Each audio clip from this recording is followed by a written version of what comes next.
Hey everyone, this is Jenny from Homestead Corner, and today we need to get some peppers ripened up.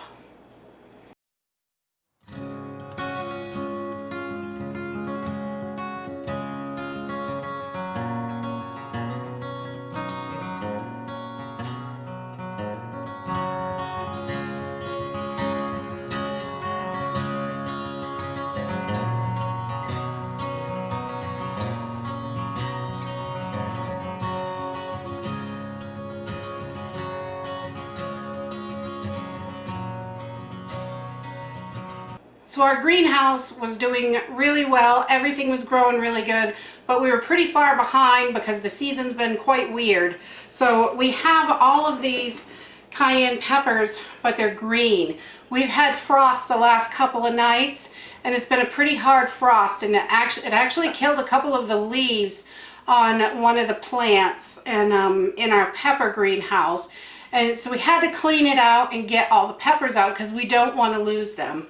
So we have a few that are nice and ripe, gorgeous little cayenne peppers. They're super hot and delicious, ready to go. But we have a pretty big bunch of peppers that are just, they're green, they're not ready. We've got to get these ripened up.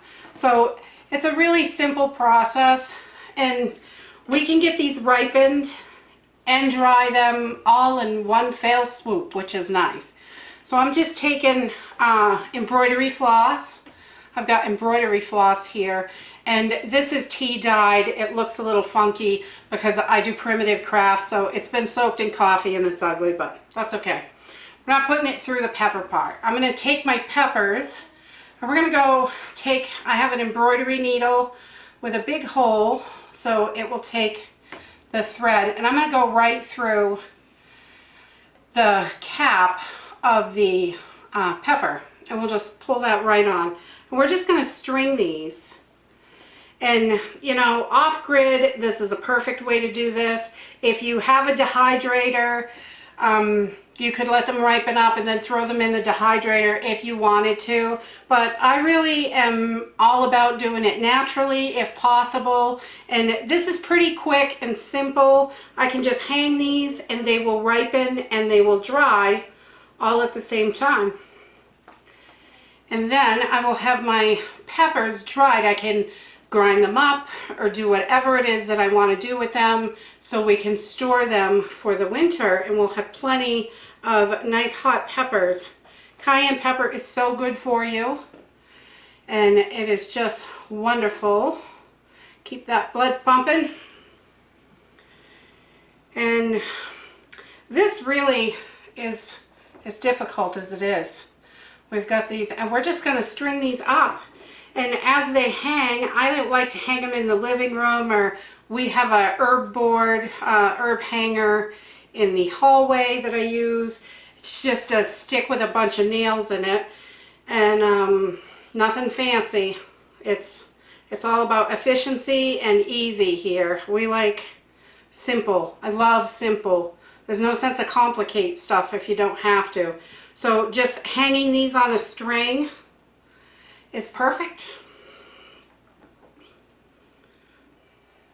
So I like to do these about 1 inch apart so they're not touching each other, and they look kind of like this. And then once you get to the end, I just take and tie a little knot. So I've got a loop to hang it from, and I'm going to bring these in the living room and we're going to hang them up. So we have a few different peg boards around the house, and I just hang these wherever you can hang them so they're nice and tight. You can spread them out. I like to spread them out while they're drying, and then that way they get plenty of airflow and you don't have to worry about them touching each other or anything happening like that. And over here, I hung these up about 4 days ago, and you can see these are getting nice and red. And then once they turn really well, they're going to start to dry up. and this one has already started to dry over here. You'll see it get a little wrinkly, and that's okay. I'm just gonna let these dry. I might grab a couple off and use them fresh, and you can just hold the string really tight and that stem will just pop right off. You could just pull these off and leave the rest of them to dry, or take as many as you want, throw them in your meals.